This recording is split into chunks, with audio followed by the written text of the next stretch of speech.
Computer. Okay, hello everybody. This is Saraya from Purposeful Professional Media.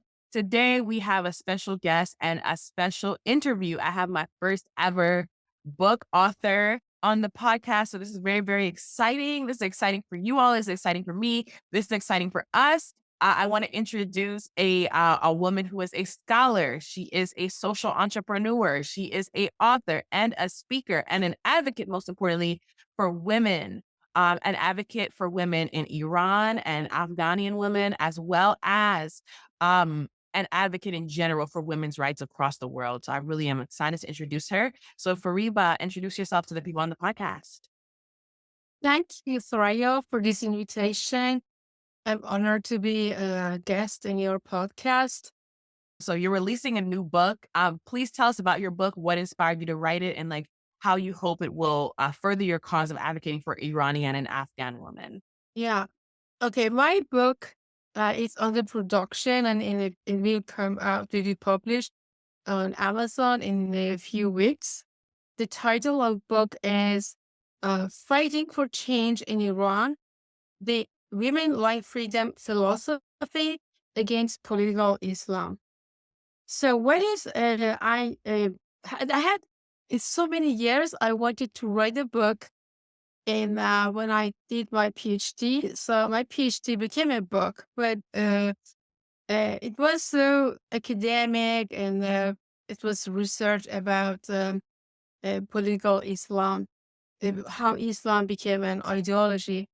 But so many years, I really wanted to write a book about women in Iran. It's something so much and passionate since I was a child, maybe 10, 11 years old, all our life. So that is something I want to talk about.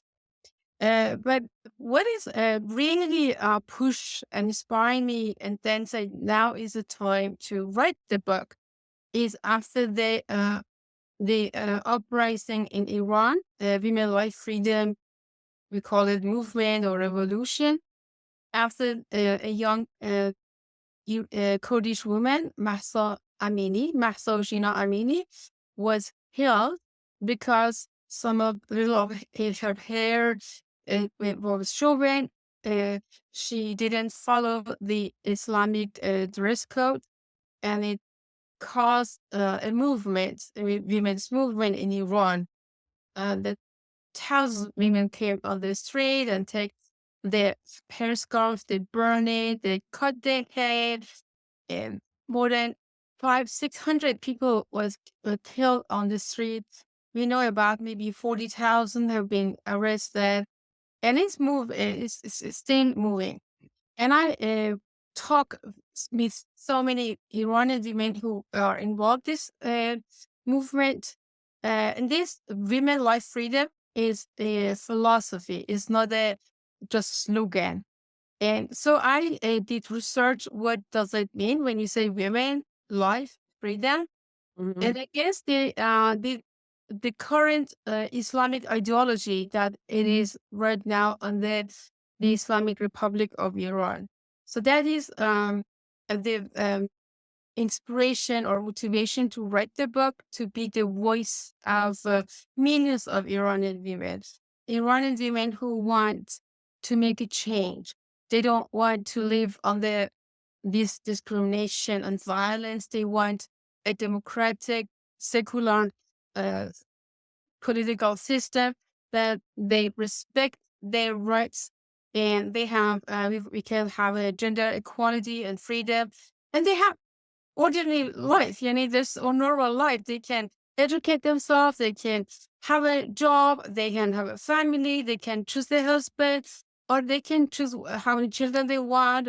That's this freedom that you in the West take it uh, as a granted. You don't even think about, okay, when I go out on the street, then somebody say, why you have this clothes, or why you can see the hair, or your education.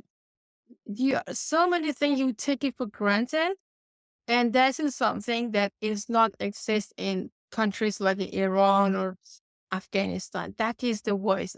And I really want to talk about this and also create this global uh, solidarity and collaboration, and maybe something we can Iranian women think, or Afghan women also. They are not alone.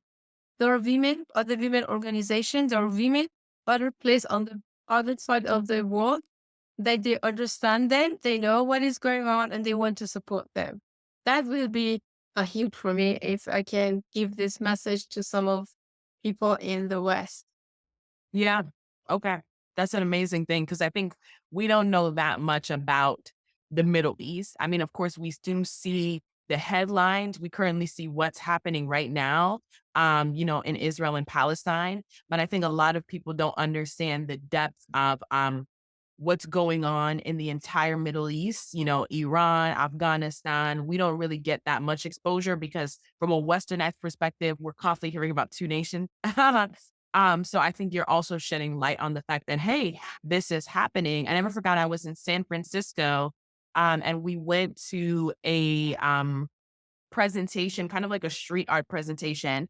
And it showed and the Iranian women that were in jail or in prison for speaking up for gender equality. I forgot where that presentation is, but it's a street in San Francisco, and it just shows you that what's happening there, it affects everyone around us. Because I could even be in California and see exhibits paying homage to the women who were thrown in prison for speaking up for their rights. So thank you for doing that work. I think that's an amazing vantage point that you have to bring awareness to something that is so important, but often we could say underlooked or it's not as understood as it needs to be, undervalued, especially by the West.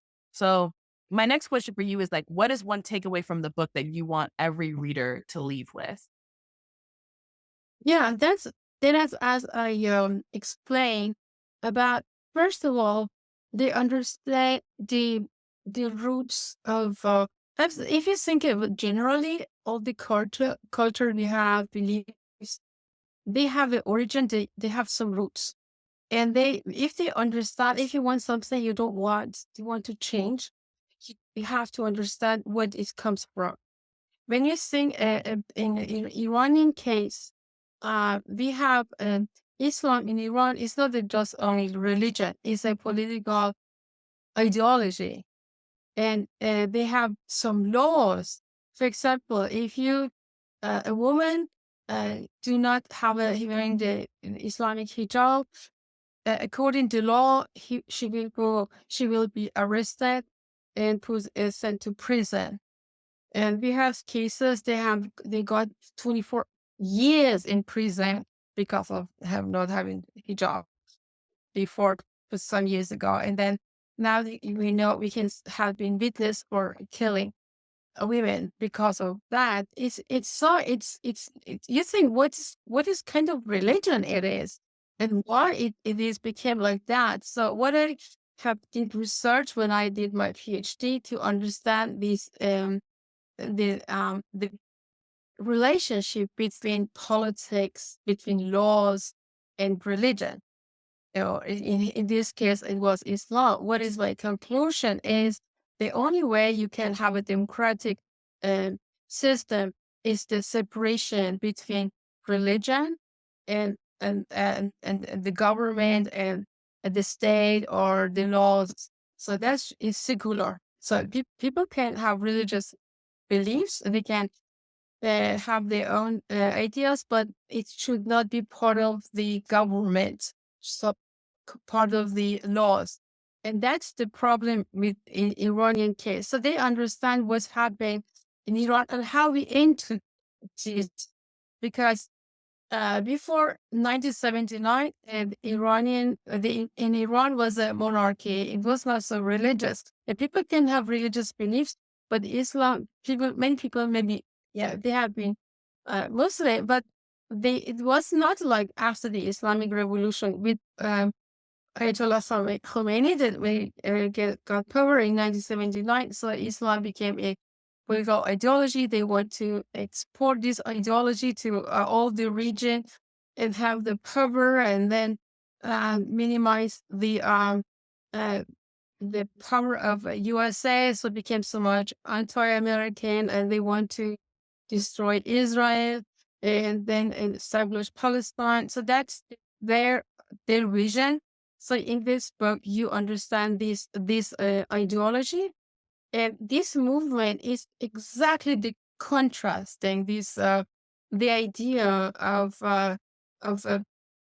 mixing Islam with the politics. They are against. They want a secular democracy, and they think it should be. When you say woman, it's not only equality for women, gender. It's also equality for ethnic. No matter which ethnic you have, belonging to ethnic and religion and everything. It should be equality for all human beings. When we say woman, woman is like is a symbol for human, and then life is about is living in democracies, have a normal life without uh, government intervene of a lifestyle and what you have to do or not to do, and freedom. So yes, freedom to choose whatever you want, the way you want to live, and then that is it's exactly the opposite what Islamic Republic presents. So when you can take out of this reading this book, you understand deep the cultural roots of uh, this government, this the Islamic Republic. What is it? Why they want to? What they push women to have the Islamic hijab on? What is all these things happening in Iran? And then you also understand, and then the new movement that is pushing and want to make a change.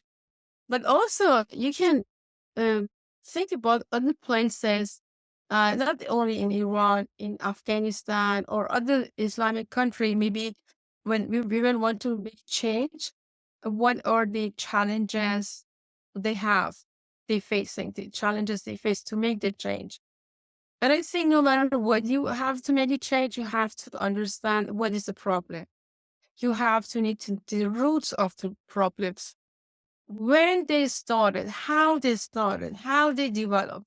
So that is something very deep, deep understanding the philosophy, the idea, the culture, from the beginning. And then when you understand it very deep, and then you can find the alternative, how which how we can make a change, because you you don't cannot say, oh, you don't want it. You have to something alternative, something instead of. You say that is wrong. That's okay. That's something exists right now. We know what is going on in Islamic Republic. We just not say, oh, there's our Islamic Republic. It doesn't. It's not enough. They will not be destroyed and disappear. You need to understand the roots and then how they develop, and then think about the alternative. Not only the political, it's I mean cultural, philosophical ideas. When you have feeling, people feel in their heart, their identity. Who are we? What we want? Which country you want? And it's saying that is something. Okay, Iran a case, but you can use it any place, any uh, challenge you have, any change to to make. You need to study deep, the understand the philosophy, the culture, the roots, all these things, and then you get this knowledge. You think how we can move forward. Yeah. Wow. That's a significant, very, very significant message and takeaway. That it's beyond, like, honestly, it's beyond just the advocacy. You talked about identity. You talked about the core of someone, of who they are, and then almost like this general theme of like human rights. There's a saying in South Africa. I'm not sure if I have the exact saying, but it's "I am because you are," or "I am because we are." And I think what you're talking about makes me think a lot about that. Like, I am because you are, I am because we are. Like, you're really trying to communicate the interconnectedness of our experience as humans. And I think that's a wonderful thing. So thank you for that. And that's an amazing takeaway, even beyond what people think the So, original topic would be. yeah. Yeah. Yeah. I Absolutely. want to ask us what identity. I want to say something about identity. The Islamic Republic of Iran, they really did a lot of propaganda through media, through education. And all Iranian should have an identity of being Muslim, Islam. But Iranian has an identity as a being Persian or like their history.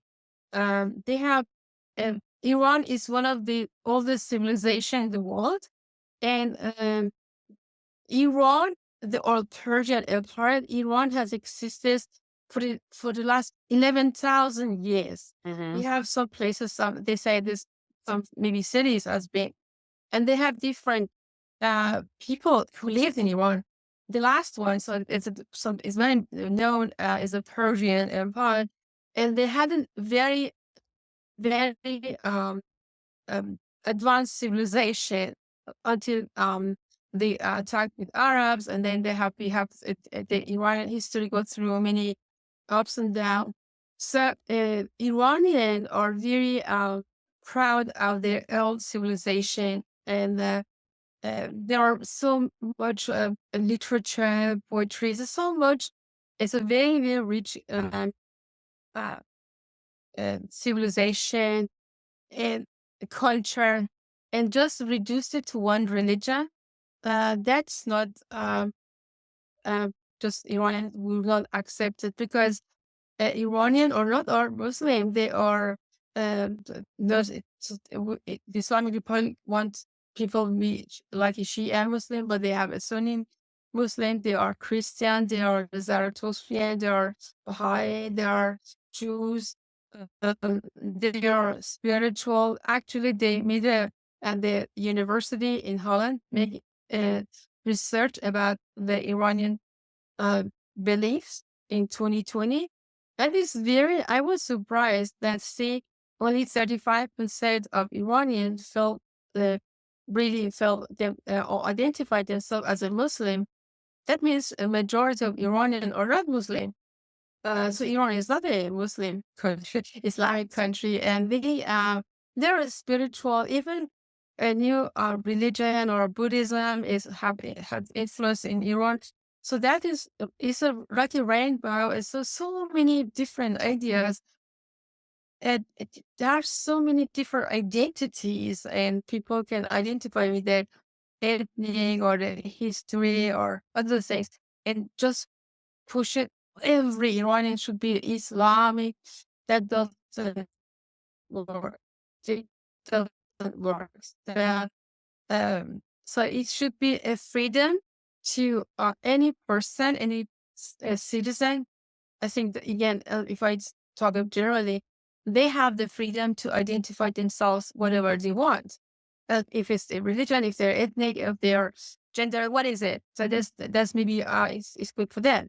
But to force everyone, all citizens, 100% of people should identify one thing that the government decided, like in North Korea, everyone should be like a robot. You have to think the same and have the same clothes and the same thinking, and you should not think it otherwise. It's the box that the government have defined that's the legitimate. That is, that's no Iranian say no, no. That's you want to have freedom to be who we are. Thank you for sharing that. Thank you for sharing all of that and that additional detail. So I know you also have a nonprofit organization dedicated to empowering Iranian and Afghan women. Tell us about like when did you decide to found this platform? And yeah, when you mentioned I got a first master degree in political science. And it because I want to know about the country, about the idea of democracy and human rights in the international relations. So I studied and I got my PhD. And then in the beginning, I was thinking about the academia, and I had imagined if I write sonnet, my contribution it will be through a research and writing. But it became so too academic. I can remember I I was a fellow at Harvard University, and I give a presentation, and it became so academic that even for myself it was difficult to follow. It was so became so much theory. And my teacher asked, "Why should I care? Why you tell me if I'm uh, sitting and listening to you? Why should I care? Why you told me these things?" And it was very it has an effect on me. And then I was thinking, okay, I do all the research and reading articles. It should be relevant to the real life, how we can use all these theory of secularism and democracy, how we can use it and how we implement it, because it's a one thing. Okay, you can have ideas. The other part is implementing these ideas of women's rights or gender equality, just not writing and talking. I think, and I had that, I think I had feeling, and just write and talk and nothing happened. And so that's thinking, no, I want to start a organization and connect with women, empower women's rights, because if you want to make change, is one at a time. So you need to we need to develop courses and figure out how we can empower women to create a community, and that's the way we can make it change. So that's how I was at George Mason University, and with very much support with students, or so many women students from different countries. We started a nonprofit organization. It's called Women Learning in Leadership Work. And the mission of this organization to empower women in leadership skills and global networking and mentorship. So that's in the beginning, the first 3 years, I did it at the university campus with the students. But after the COVID and talking with some other women on the board, we think Iranian women in Iran, Afghanistan has so much need. There is nothing like that. An organization to empower women in leadership skills. You cannot find it inside Iran. It's not possible. They are against what the idea. So I think it makes sense if we can translate or a curriculum and these things to Farsi, to Persian, so the uh, people, women in Afghanistan, in Iran, and everywhere, on the countries they live, what is common is a Farsi. So this a well organization, because we provide courses in leadership skills in Farsi language, and we provide mentorship and global networking. And that's we really I try to connect women from different parts, and no matter their education and where location, so they can connect and they learn from each other. We have also a digital library that some of the articles that has been published about women in Farsi, it's for free. So it's a source for women, and then we translate some of the important, we think it's interesting uh, articles or things to Farsi for Iranian women. So that is have been in 2 3 years. So it's since 2021. we focus on Iran and women. So that's a um, we do that's what we do in our team. We are not only Iranian, there are also American, Canadian. We are I'm very open. Want to in, women from other culture and countries join to our organization. I think we can learn from each other. Many of the problem with women, no matter which country they live, they are very similar. About inequality, about violence. When I hear the stories, it's so similar, and I think solution also it's similar. And when we are no, we are together, we are have more. We can make change. We have more power to do make change and learn from each other.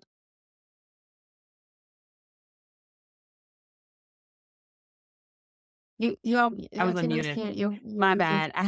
I hear you. I definitely hear you. Thank you for that. And I think it's amazing that you got this platform. Number one, you understood like PhD in academia wasn't for you. And I always say that's a congratulations moment because so many people stay in academia and never get the wake up call that like, hey, it's not for me. So that's always something to celebrate. Like life is a life of self discovery or a path of self discovery. So whenever we discover what doesn't work, it's a cause for celebration because we're one step closer to finding what does work for us. So I really do appreciate that as well as what you do with well. You talked about mentorship, global connections, these sort of things that leadership development in Farsi that the environment might have lacked. You definitely filled that need and that gap. So you should be very proud of yourself for being able to translate, like you talked about, ideas into action. So I want to know, like, what is one lesson you've learned as an entrepreneur and innovator in this space for Iranian and Afghan women? as a entrepreneur, as a go from university that I was teaching and go to the nonprofit. I want to share three things I learned. First of all, I just noticed, and you can have a big vision, but take small steps. So you can have you cannot you cannot you, my vision was so helping so many hundreds, millions of and so many women. But the step I can take is so small. It's a one that I have in my community who is in my network. So in the beginning, I was I was thinking, oh, okay, I have these. My step or my uh, um, action it should be huge, but it doesn't. It didn't, and then it's so sometimes you say, oh, why it doesn't work, and then but so you go to the second is be patient, and sometimes it takes time. You have some ideas.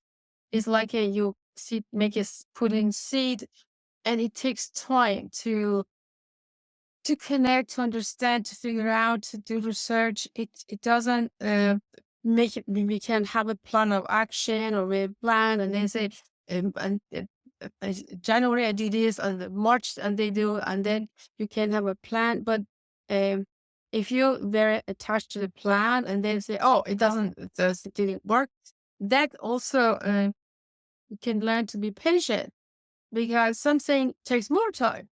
Yeah, just let go and flow. I should just be in the flow, and then um, so go to this. The second is a really I like it with a gratitude. I said that's and we got this mission and have this opportunity to do this work.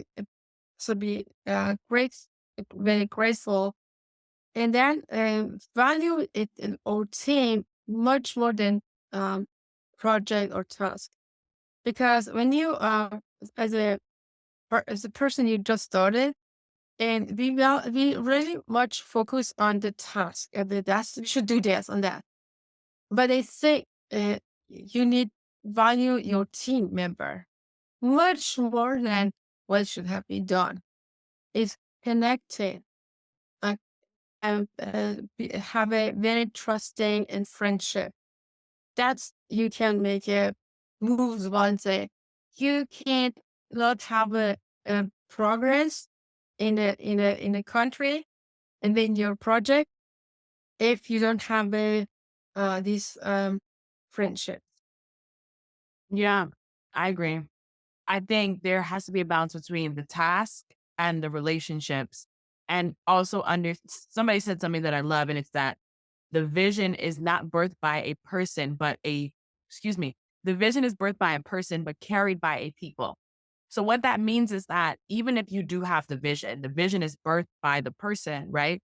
It's carried by the people. There are so many people that participate in the vision that I think as a leader, emotional intelligence is so important because really people operate based on their feelings. We don't operate in logic as much as we think we do. We're actually irrational people as humans. So we gravitate towards organizations, leaders, that people that make us feel good. That really the human life is one of great feeling. And I think that you definitely have mastered that, as well as I agree with you in that sometimes the plan is to ditch the plan because the plan isn't working. And as an entrepreneur, you have to know when the plan restricts you, and when the plan is good. There's this balance between planning and flexibility that every entrepreneur has to master. And it's very tough because some of us lean more towards the other. I notice some people lean more towards being flexible, and then other people lean more towards being very planned. So you have to almost meet in the middle and learn to adapt. So thank you for sharing that. Thank you. Yeah, it's also it's a your leadership is how much you can empower other and how many more Mm. people you could have able to capable of empower and make their change make their life change. That's your leadership circle is bigger. It's like you have how many. It's not about me as a leader. It's about other. How can I? It's about the service. Which service you can provide, and how many people would affect of your service, or their life can be better because of your service, because what you are doing. I agree with that. Thank you for sharing. So I want to get into we divide our podcast into three sections: people, career, culture. So I'm going to ask you a couple questions. Number one, about who you are as a person. Number two, the nuances of your career or the careers you've had. And culture, as in the cultural impact or societal impact your work wants to have, adding on to our intro segment. So I first want to talk about an experience that you told me about where you said when you were a child, you couldn't ride a bicycle, not due to lack of ability, but due to gender norms and restrictions in Iran. Like, can you tell me more about that experience and how did that experience ultimately make you feel at that age? Yeah, that's true. That in Iran, boys are free. I have a brother. He was some years older than me. So my brother could have a bike, go out, have has be with his friends. But because of I was a girl, so I couldn't go out by myself or biking or uh, even visit my friends. So that's my there's so much limited. My parents limit me because they say, "Yeah, you are a girl." And that's the beginning of my awareness of gender inequality and discrimination. And also about clothing. My brother could go with the clothes he wanted. He had it was just jean and t-shirt, but I had to cover my hair and then look at my clothing. And they're so much different. Like, you are a girl or you're a boy. That's the beginning of my interest about women's rights and why I asked my mom and my parents why that is so. For me, it was a stupid culture, stupid laws. Why is it is as it is, and then they say, "Yeah, you're a child, you don't understand it." it is what it is. When you grow up, you understand that that is something, culture. But I couldn't understand, and I still, even I'm so old, I reject it. So that is from my childhood that my experience has much effect on me, a part of influence on me to the person I became. Yeah, thank you. That's an amazing way of, speaking about your experiences, but also highlighting the fact that when you're born in Iran, like depending on if you're a girl or a boy, there's a very distinct set of rules, set of standards. And I think those laid the foundation for, the work that you do today, the transformative work that you do today. So eventually you did decide to get involved in the women's rights movement in Iran. Like, what was the catalyst for your involvement in the movement? And then what did your early involvement in the movement entail? Yeah, my involvement with the women's rights began when I was a high school student, and that's of course we came with books and talk, and that's the reason I actually, when I was high school student, I spilled out of school, and then said, "Yeah, you are." Uh, so that is, it was like a dangerous person that talking with all the other students, and I was actually in risk to be arrested according Iranian law. Um, a girl of age of uh, that time 9, now it's 13 as adults. So you can arrest a girl at the age of 13.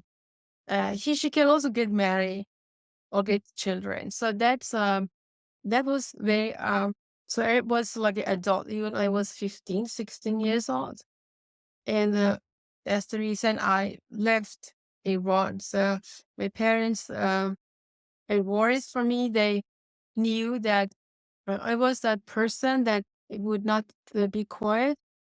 And I can remember I said to my mom that if everyone be scared and just sit and they say nothing, how we can change it? Some people should be courageous and talk and say, stand for their values. But my mother didn't like it. She said, "Oh, I don't want to be killed and be arrested and in the prison. They rape younger," and she was so scared. So so that's after I left, the actually the revolution guard came after me, but that time my mom was so relieved, and they said, "Oh, she's not here in Iran." So that's so it's like a drama, and as a young girl, as age of 16, 17, when I left Iran, so as still I experienced like an adult, only as a high school student. That's the beginning of my journey for be a woman uh, rights activist and scholar. And at that time, and when I started, I want to. The reason I really wanted to learn because I want to know why that is it is as it is. Why did Iranian women have no freedom, or not women, people, entire all people. They don't have the freedom they deserve. And why is Iran is not a democratic country? How we can make a change? That is went in my head, and that's the motivation that was studied. So I was in different countries. I was in India, and then I was in Germany, and then I was in Denmark, became Danish citizen, and then in 2010 came to US. So I feel as a person, as a global citizen, and this feeling of being global because I get very close to women from India, and then had friends from uh, like Germany, so from Danish friend, and the US. It was actually expanded to entire world because US, when you as university, you can see people from 100 different countries, and that is like a entire world. So that's when you connect and hear, listen to their stories, you we can say, wow, it is so much the same. And I was touched for the so many courageous women who fought for their rights, for democracy in their country. So I feel, yeah, I'm from planet Earth. Doesn't matter where I was born and where I live. Is like I can't. I'm capable of expand my heart to everyone and connect. And so that's as you say, my identity as a human. Even not, I'm not thinking about my gender. I don't. When I think talk with people, don't think, oh, this is a woman or a woman. So there's I think it is, we are human. It's not the color of skin and their religion, their country. No, just so look at as a as a treasure. So not as a box you don't know. So you just, I'm very curious to know the person and connect with them.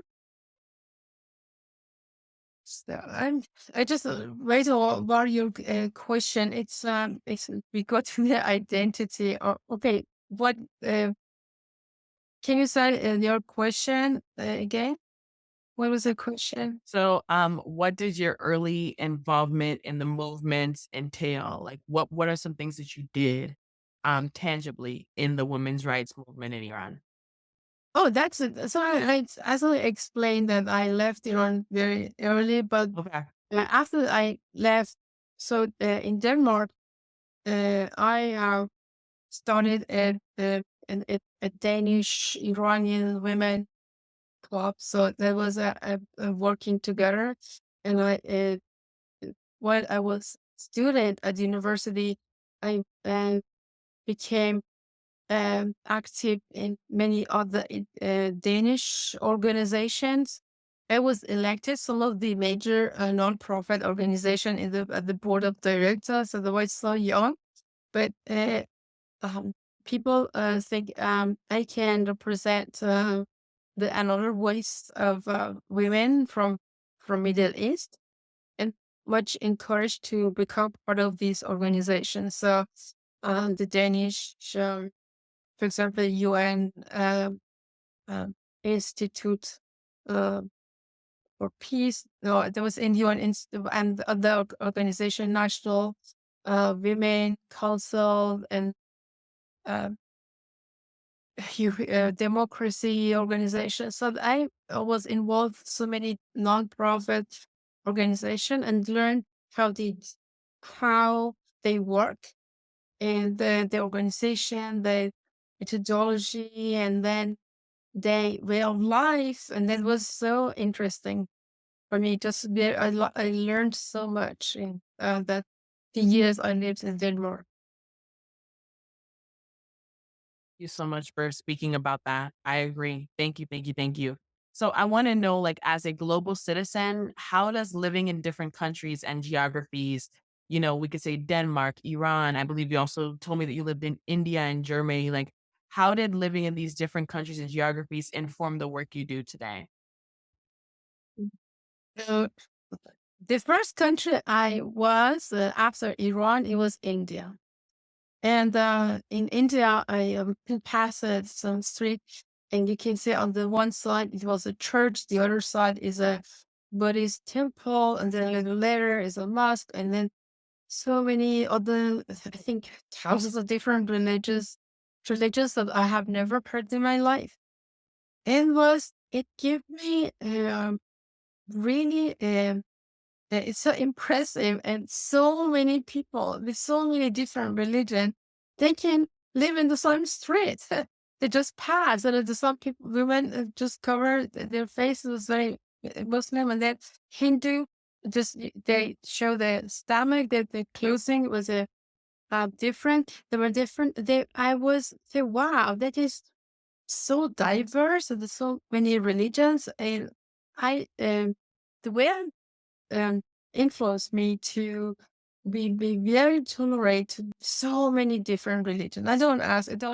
I think it's any religion people have. They are valuable, and it means much for them, and they respect the religious beliefs. So that's and then I compared to Iran, where the Islamic Republic, um, with propaganda, try to everyone should be Shia Muslim, or be Muslim, or behave as a Muslim. And then they say in India, wow, that is so much diversity. That is amazing. In Denmark, and where I lived for 27 years, more than 27 years. Then, for me, it see women have so much power. Their equality. They uh, almost half the 35-40% of the Danish parliament are women. The now recently, at the second time, the prime minister is a woman. So many minister women, and then I am so also amazed of the equality of the freedom they have. I can remember the first night, the first day, I was in Copenhagen, and I walked, and I enjoyed so much. I came from, for example, Iran, where they have to cover, and even you go with pajamas or anything, nobody say, "Yeah, why do you have these clothes?" You just freedom. You can do whatever clothing you have, or that's the my first impression, and I could walk. Nobody just uh, totally feel free. Nobody look at me or say something to me, and just can feel so free, and I just go to everywhere, to the park, that I never experienced a man say something. No, there is another culture. It was so amazing for me. Just that was I love it. So, wow, that's women has so much freedom, and that is the first. It's the first day of my experience in Copenhagen, but later it was and through, because see their opportunity for education, for job, for influence in the government and politics and social, all of them have just have influenced me. And then if you think the distance, the geographic distance between Copenhagen and Tehran is a half of the New York to Los Angeles. It's only you can with a flight from Copenhagen to Tehran is only 4 hours, but from New York to Los Angeles takes 6 hours. So that's more. Uh, so that's it's like for me. It's like another planet. Is it what? It is. It is still on the planet Earth.